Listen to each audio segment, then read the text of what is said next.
Hello, welcome to Professor Skye's Record Review, the only first listen new music review show hosted by a French professor immediately after leaving the gym.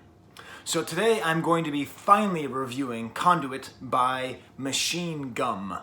That's M, Machinegum. Clever name. I say finally because I've been trying to review this for the last 3 days. But like 2 days ago, I was doing my workout and I was like halfway through the record, and then I get a call. Oh, you have a doctor's appointment and you forgot about it. So I had to leave and go do that. And then I was the same halfway through the album again yesterday, and I got a call from I had to go pick up my son. So like I've just been listening to this album, sort of focused on it, and I finally get to review it here now. I'm very happy to do so. Before I explain to you why I like this album so much, and I do like it, I'm going to explain to you why I didn't think I would like it. But first, let's talk about why am I reviewing it in the first place. I don't spend a lot of time talking about album covers, but it absolutely was the album cover for this that brought me to this album. I'll do the thing of where I'll split the screen, and either over here or over there, you'll see the cover. And you'll see what I like about it. So, you know, the name Machinegum is a funny name. It's cool. I mean, it's a very cerebral album. Like, this whole thing is like, it's very smart. It's very clearly done by somebody who thinks a lot and thinks at a pretty high level. So, you know, the idea of a gun is something brutal that kills, and then a gum machine is something that brings you happiness as a child. So it's a great mixture. But just this beautiful cover with this pink, so it's a gumball machine with a quarter in it that like has some sort of sense of like potential joy coming, you know, like when the quarter's in the machine, that's the time you're most excited for it. Because when you actually eat the gumball, it's always disappointing and it hurts your teeth. When you just see it in the machine, like you get excited. But the quarter in the slot, that's when you know you're going to actually enjoy it. So the fact that it has like the name of the album across, like printed onto the actual, you know, actually like hammered in or whatever, and printed onto the lever that you turn. The fact that it's all painted one color, similar to the style of, I don't know, Louise Bourgeois or something. Doesn't matter, I don't need to get all art history-ish on it. But I find it to be a really beautiful, intriguing color. And what I cover. And what I love, well, color too, right? Because it's just one color. But there's a depth and a crispness to it. And this is by far my album cover of the year. And it might even be up there with my favorite album covers of all time. That's how much I like this album cover. I compare it most favorably to my favorite album cover, Rolling Stone's Let It Bleed. Now this album cover right here, it's weird because in some ways it shouldn't be so great. I mean, it's not as iconic as Sticky Fingers or as any of the Beatles albums of the time, you know? But there's just something about the crispness, like just how clear everything is seen. Of course, it's amplified by it falling apart on the back, but just the repetition of the circular forms, just how you just sort of, you don't quite understand it, right? Much like the Machinegum cover. You don't quite understand it, but you like want to hold it. You want to chew it. It's like, it's just a great cover. So, okay, review's over. No, fortunately the album that accompanies it is quite good, or else I wouldn't be reviewing it. But before I even get there, there's a thing about this record. So I saw that, you know, I always read the credits. I don't do any research. I do very minimal research. Sometimes I get comments of people saying, Skye, you don't know this. I know I don't know it. I'm often stupid and uninformed. I don't pretend to be super informed on everything, and I like being corrected. So if I say something wrong about Machinegum, please let me know. So it's by a guy named Fabrizio Moretti, or Fabrizi Moretti? I don't know. Fab Moretti is how he's better known. And he's the drummer from The Strokes.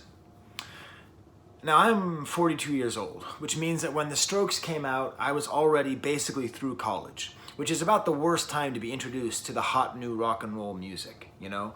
I had already basically decided that rock and roll was dead, and I never really took The Strokes seriously. And I want to talk a little bit about why. So, like, in a way, The Strokes are New York City. Now, if I say that, I don't know what you picture in your head, right? I mean, do you picture Taxi Driver? See, when I picture New York City now, when I picture Manhattan, I picture Times Square. And what happened in the 90s is that Times Square went from what you see in Taxi Driver, what I saw when I was a kid, when I went to Times Square, it was dirty, it was gross, there was pornography everywhere, and there was a dude literally shooting heroin in the middle of the street. Like right where there's the M&M store right now, a guy was sitting there with a needle out of his arm. Now, Times Square, of course, is all flashy, and it's ESPN, and it's NBC, and it's Disney, and it's all actually owned by Disney. It's all flashy and clean. And it's part of the scourge of New York City, where there's so much nostalgia for the old New York City, as seen in the movie Joker, the nostalgia for when it was grimy and dirty. So when I say the Strokes are New York City, I don't mean they're the cool New York City. They're kind of the new New York City. And it's a difficulty that I have with any music that comes out of Brooklyn or New York, where inevitably it's usually some kid from somewhere in the country, maybe from New York, but maybe not, of privilege, who's able to go to New York and be in the center of art and be in the center of culture and be in the center of commerce and manage to make it because of the geographical advantage. And because the prices in New York have gone up and up and up and up, that means that for the most part, the people who go there and make it were already rich. It's New York City has become the place for the riches to riches story. And okay, right? I mean, I come from privilege, so in a way it's kind of self-hating for me to look down on anybody who makes it. You know, for me to look down on all the great NYU filmmakers. It's like, of course you made it in NYU. You're in New York.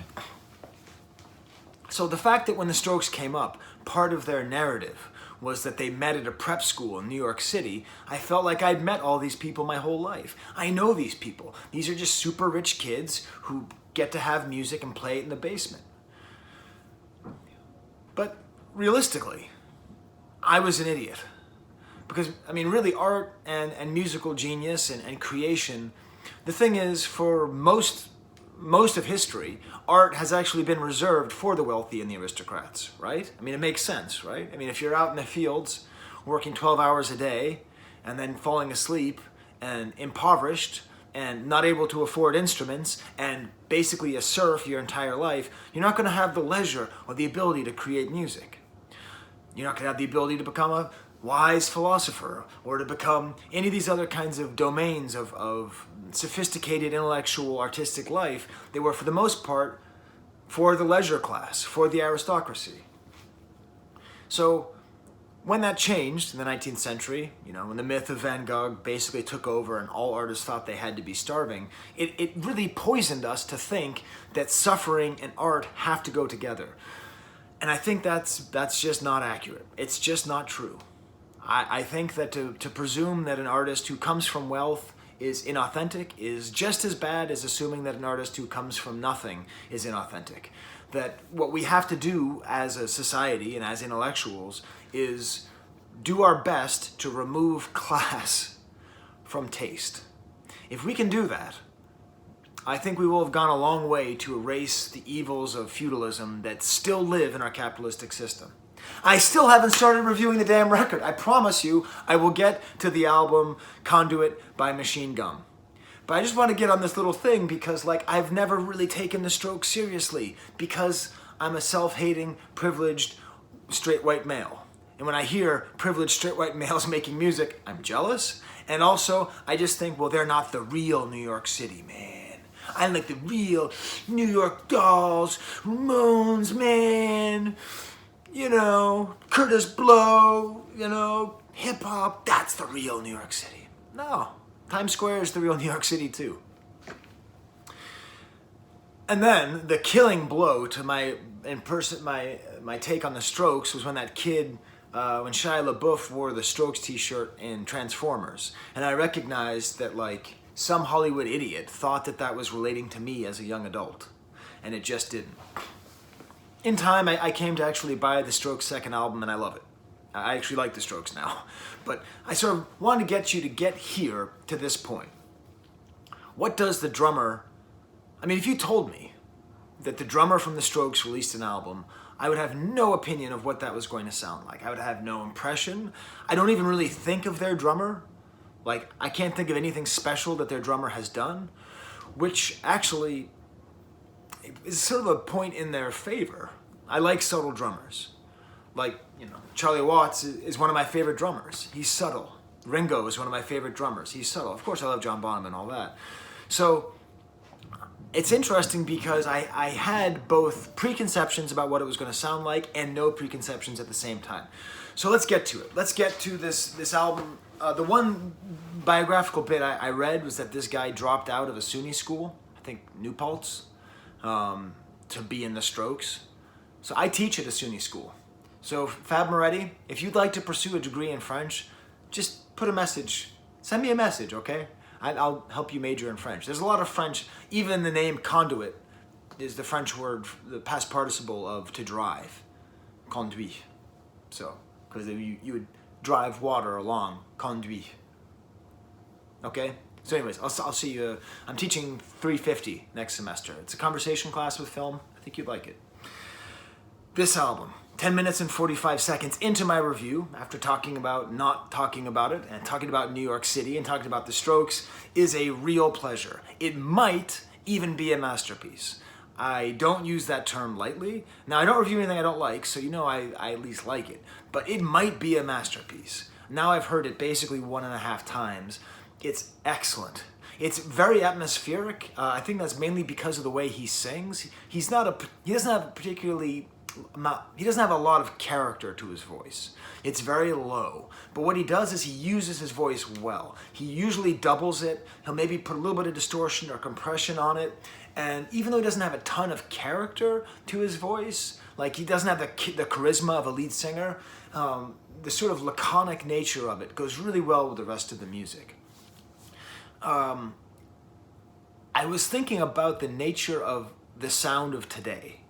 The question of what is the sound of today? What is a modern rock album? And I came up with this little dictum. The sound of today is the sound of a couple yesterdays put together.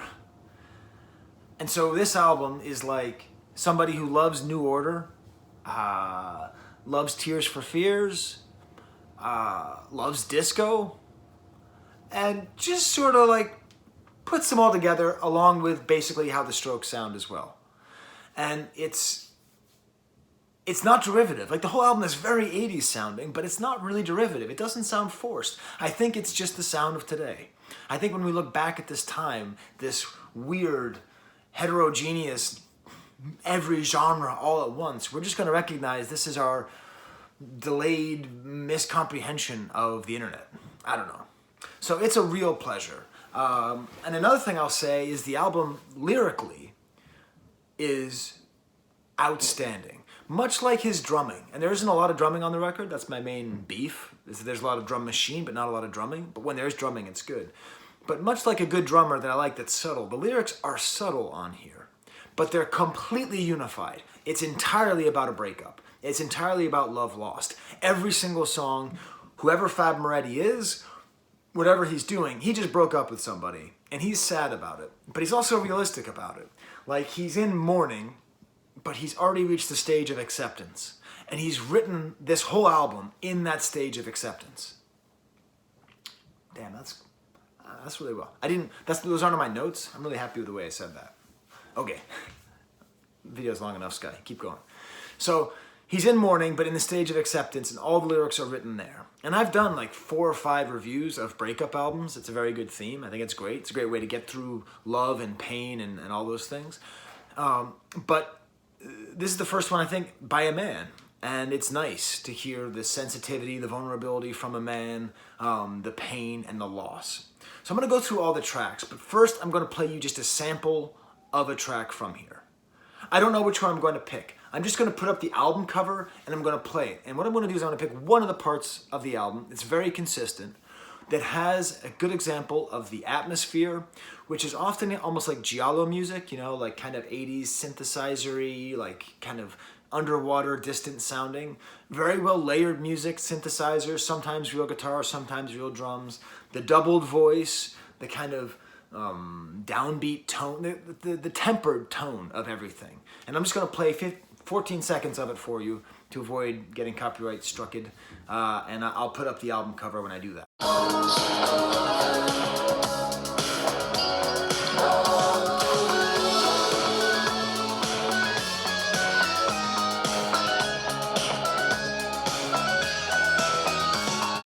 So, as I like to say, I hope you heard what I heard in it. And if you like that, most of the album will be like that, with some exceptions. I'll kind of go through track by track, say what I like and what I didn't like, but there isn't much I didn't like here. The main thing, actually, the whole album, I'd say the main thing, I'm not positive. I don't know if it's well mixed. It might be well mixed. If they're going for the feeling where you never quite hear the singer, where he's never quite out, that's fine. But at times I do wish that his voice had a little bit more prominence in the mix. So it starts off with a track called Cubes, nice low vocals. The real drums sound like fake drums in a way. They sound like a drum machine, but I think they're real drums. Nice kind of actually Charlie Watts style beat in terms of like nothing hitting at the same time, nothing simultaneous. And this is where it became very clear, like how, just from the first song, just how layered it is. All these interesting rhythms and a great chorus. Next track, Atomized, has a good example of what he does really well, which is just putting in lead lines that are catchy, but not like they don't. He doesn't start the song playing the hook. He puts a hook at the end of a chorus usually that's like a nice lead line that comes in. It's quite nice. Sugar and Vice, that's the most giallo-ish song. It starts off and has the double low vocals. And again, this is where I really thought I wish I could hear his voice more. And there's just a great melodious synth break, like another, that's what I call it, a melodious synth break, where he just lets the synthesizer do something catchy. Etc., Enough is Enough. No, he just keeps asking, is this enough? Gotta read my notes better. And this is weird because that's like a Casio drum beat and a very gentle guitar. And it almost sounded like a Buddy Holly song to me. I don't know, that's a little crazy. That's the first time I heard a woman's voice, and I don't have the full credits to the record, but I think and I'm gonna be buying this album on vinyl just to have the cover, by the way. I believe it's a woman's voice kind of doing backup at times, and it's very sparsely used, but it's well used. Walking Habits is probably my stamp of the album, the best one on there. It's cool because it has like lots of real drumming, and it has this breakdown, which I compare to the Electrical Parade at Disney. Just sort of like, I think it's like a real Moog synthesizer. There's a hockey player named Andy Moog, a real Moog synthesizer in there, and it has kind of a nice sound. And that's where I started to really, the lyrics became very clear. Like, it just keeps on saying, I'm alone when I'm around you. Ouch. That's the way it feels when your relationship's falling apart. I'm alone when I'm around you. Deep Red is the most explicitly giallo like the title, Deep Red, is actually a giallo movie. Profondo Rosso. So I think this is a very intentional callback. But the rest of the song doesn't really go that way. Just the beginning has that sound, and a little bit the ending. This is where I had echoes of Tears for Fears, the way the guitar is used. This has the best layering in the album, the best kind of layering and texture, the woman's voice and the drums and the synthesizer part. The song's a real journey. It's quite good. That might be my favorite too. It's hard to tell. Oh Please has this beautiful, it's worth listening to. Please do. Please listen to the song Oh Please. I'm sorry. Yes, please listen to the song Oh Please and listen to the way it segues into the chorus. It's very silky and just so well produced. It's really nice. They have kind of nice, kind of Daft Punk, crunchy, crispy guitars going on all the way through. And that has one of the saddest titles. Another one of these like, oh damn, breakups are hard lyrics. It says, you'll find someone else to take you to the movies. Age of Contrition that's just a New Order title. Like, if that's not a New Order album, I need to look and make sure that's not a New Order album. But again, low singing and synths, but it's the kind of song where I think, and I don't know, I'll have to give it some time, I think it's going to get stuck in my head. I think this is a good enough album that the song that seems the most boring to me might end up being my favorite because there's a certain ineffable quality to it, to these low voices and the synthesizer. It might secretly be the best track on the record, but I don't know. City Walls is funny. It doesn't quite fit with the rest of the album. It has this like disco orchestra hit, like which the rest of the album isn't disco, but it's interesting. It's cool because he does this like cool like series of breakdowns in this track where like there's a breakdown with like real drums and like synthesizers and this disco hit, and this is the most ambitious production, I would say. So I would like to hear an entire album like this, but not on this album. I'd like to hear what he does. If he does something like this, and the song, which one? Walking Habits, like where the weird extra double, super production that takes you a little bit out of this dark atmosphere that he has. But still, that's a great track, and I'm happy to have it. And maybe if I were listening to this and it didn't have those two songs, I would say it's a little bit samey. So who knows? You can't please critics. I'm not an artist. And then it ends with a really sad. That also has a great sad lyric. It's only fear that makes you stay.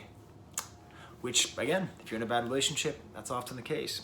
Then it ends with Knots, a nice, sad, slow song about losing somebody in love. Nice real drums, and it's almost got like a 50s, like doo-woppy feel to it. Boy, it's the second time I mentioned like Buddy Holly, 50s. Anyways. And then that has the saddest lyrics on the whole album. We are practicing our lives as strangers tonight. So when you break up, you go from being in love to being strangers. So thank you, Fabrizio or Fabrizi Moretti, whatever your first name is. Thank you for releasing this great album. I highly suggest it. Dismiss it at your peril. This guy's a good artist, even if he is a SUNY dropout. Come on, man. Seriously, I want to teach you French. Okay. Until next time, for the Amazing Spider-Man, for Roby, and for Charlie Watts, Bill Wyman. There's the camera.